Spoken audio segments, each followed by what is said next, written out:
मामूली कहासुनी को लेकर दो पक्षों में हुई मारपीट के मामले को लेकर पीड़ित परिवार एसपी ऑफिस पहुंचकर न्याय की गुहार लगाई है, जिसमें एसपी से उन्होंने बताया कि रमाला थाना के बसोली गांव के रहने वाले हैं, जिसमें घर में घुसकर महिला सहित गर्भवती महिला सहित 4 लोगों के साथ दबंगों के द्वारा मारपीट की गई है, जिसको लेकर उन्होंने रमाला थाने पर इसकी तहरीर दी, लेकिन थाने पर कोई सुनवाई नहीं हुई, जिसको लेकर आज वो एसपी ऑफिस पहुंचे हैं और एसपी से न्याय की गुहार लगाई है। एसपी ने मामले की जाँच कर कार्रवाई का आश्वासन दिया है।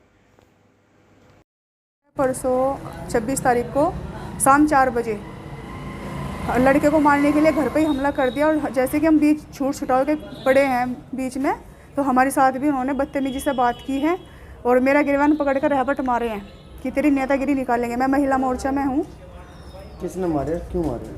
अजय की लड़की है रूपा, अजय की बेटी सुनीता और बागपत कोतवाली क्षेत्र के पुराना कस्बे में 2 दिन पूर्व हुए झगड़े में 3 युवकों की हालत गंभीर बनी हुई है। उनके परिजनों ने सैकड़ों की संख्या में पहुंचकर थाने का घेराव किया, जिसमें आरोपी की गिरफ्तारी की बात कही है, लेकिन थाना पुलिस ने उन्हें आश्वासन दिया है। वहीं वे एसपी ऑफिस पहुंचे और न्याय की गुहार लगाई। उन्होंने ठाकुर प्रदीप, जो कि बीजेपी सांसद के प्रतिनिधि है, उन पर भी आरोप लगाए। हमारे बच्चों के 3 बच्चे थे, उनका सरिया लोहे के सरिया से उन पर हमला कर रखा और वे बहुत ज़्यादा घायल हैं। उनकी कोई सुनवाई नहीं है अब तक। हम सीओ साहब के पास भी गए थे, जैसे कोतवाली है वहाँ पर भी गए थे, लेकिन अब तक सिर्फ उनमें से एक पकड़ा गया और 50 बंदे हैं हमें, जो कि अब तक कोई कार्रवाई उचित कार्रवाई नहीं हुई।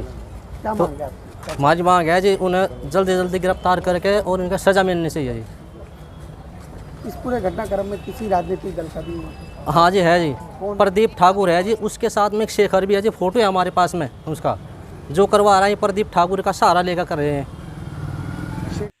सर्दी आते ही कोट पैंट की डिमांड ज़्यादा बढ़ जाती है, जिसकी बाद की बागपत जनपद में मिली है, जहां लोगों में कोट पैंट बनवाने को होड़ लगी है और सुपर फाइन टेलर के यहां भीड़ लगी हुई है। खुर्शीद नाम के व्यक्ति ने बताया कि हमारी दुकान पर नंबर 1 कोट पैंट सिले जाते हैं, जो कई वर्षों से सिले जाते हैं और जनपद में पुरानी दुकानों में शुमार है, जिसकी बादगी देखी गई, क्योंकि वहां जो काम करने वाले कर्मचारी हैं लगातार कोट पैंट को लगातार उनके ऑर्डर हैं वो बढ़ रहे हैं, जिनको लेकर वो तैयारियों में जुटे हैं और लोगों को बना रहे हैं। उन्होंने बताया कि सर्दी का सीज़न कोट पैंट का सीज़न है, जिसको लेकर लोगों में डिमांड बढ़ती है, जिसमें लोगों का कहना साफ है कि सुपरफाइन टेलर नंबर 1 दुकान है, जिसमें कोट पैंट व सूट बहुत बढ़िया खूबसूरती के साथ सीते हैं, जिसको लेकर उनके यहाँ डिमांड बढ़ जाती है।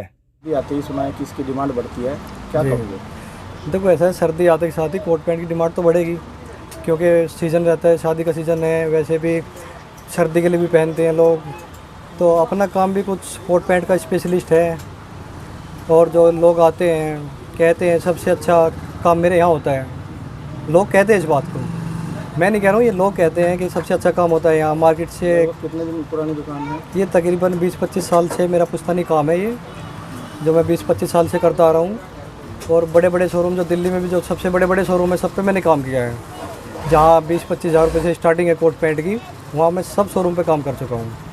बड़ौद कोतवाली की इदरिसपुर की रहने वाली महिला एसपी ऑफिस पहुंची और एसपी से न्याय की गुहार लगाई है। उसने बताया कि उसके पति ने उसको 3 तलाक देकर उसके साथ मारपीट कर उसे घर से निकाल दिया, जिसमें उसके 2 बच्चे हैं, एक पेट में बताया और एक 2 साल का गोद में बताया, जिसको लेकर वो अधिकारियों के ऑफिसों के चक्कर काट रही है और बड़ौद कोतवाली में उसकी कोई कार्रवाई नहीं हुई, जिसको लेकर बागपत एसपी ऑफिस पहुंची और एसपी ने इस मामले की जाँच के आदेश दिए और जल्दी कार्रवाई की बात कही है। आदमी ने 3 तलाक देकर मुझे 3 महीने तक छोड़ दी और एक बच्चा पेट में है, एक बच्चा मेरे साथ है 2 साल का, और डरते नहीं, थाने में पैसे भरता है, थाने वाले सुनाई नहीं करते और नु कहा जो थर को वो कर लो। और मेरा जे ठहरों का मुझे रात को जो 8 में अंते दरिस करते ही और 2 ननद है मैं दरिस करना, फिर मेरे बच्चे को रोज भी खाना है। कहाँ शादी हुई थी आपकी?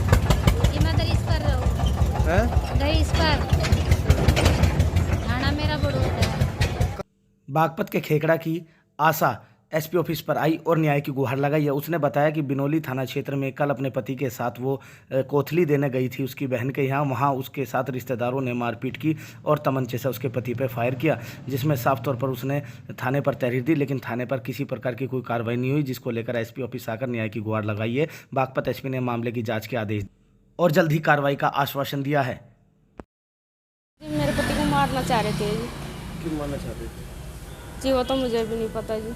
क्या हुआ था आपके साथ, पूरा मामला? जी मैं अपनी ननद का जा रही थी, तो सड़क पर घेर लेते जी, और उसके जो मेरे ननद के पितसरे थे, हम तो पहली बार गए थे जी कोतली देने की, और मेरे पति के पीछे गोली लेकर भाग लेते कोली। ये तो मार ही देते जी, वो तो झुक गए नहीं। बड़ौद कोतवाली क्षेत्र के बरवाड़ा गांव की सोनिया ने बताया कि उसके साथ उसके परिजनों ने मारपीट की है, जिसको लेकर आज उसने एसपी ऑफिस पर न्याय की गुहार लगाई और एसपी से बताया कि उसके साथ उसके जो मकान था, पुश्तैनी घर था, उसको बेच दिया गया है, जिसको लेकर उसके परिजनों ने और उसने इस बात का विरोध किया तो उसके साथ मारपीट की है। और साफ तौर पर उसने बताया कि अपना मकान बेच दिया है और बड़ौद में अपना मकान ले लिया है, जिसमें बड़ौद की बात उन्होंने कही कि बड़ौद में भी हमने पैसा दिया लेकिन अब उनको उनका हिस्सा नहीं दे रहे, जिसको लेकर वो परेशान है और इस बात को लेकर एसपी से न्याय की गुहार लगाई है। एसपी ने पूरे मामले के जाँच के आदेश दिए हैं और जल्द ही कार्रवाई की बात कही है। तो उसे बेच दी मैं ज़बरदस्ती। अब वो हमें पवन दुखी कर रहा, वहाँ परेशान कर रहा है हमें बहुत ज़्यादा। पवन है, बबली है, बबली के घर वाले का क्या नाम है, अनिल। क्यों परेशान करता है आपको? गाली दे रहा है, मैंने कहा इनते भाग जाओ, जगह छोड़ दो सारी।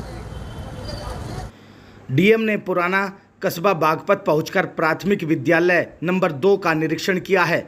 कहा कि प्रार्थना के समय बच्चों को नैतिक शिक्षा दी जाए। सूचना अधिकारी राहुल भाटी ने इस बात की जानकारी दी है और जानकारी देते हुए बताया कि डीएम राजकमल यादव ने पुराने कस्बे बागपत पहुंचकर प्राथमिक विद्यालय नंबर 2 का निरीक्षण किया है और विद्यार्थियों ने पढ़ाई के संबंध में जानकारी प्राप्त की है। इस दौरान बच्चों से प्रश्न पूछे, जिसमें बच्चों ने डीएम को सरलतापूर्ण बच्चों ने प्रश्नों के उत्तर दिए हैं। साथ ही साथ डीएम ने अध्यापकों को निर्देशित किया है और प्रार्थना के दौरान बच्चों को नैतिक शिक्षा भी दी जाए। नैतिक शिक्षा जीवन का एक अपने आप में महत्वपूर्ण अंग है, जो कि डीएम बागपत ने इस बात को बताते हुए साफ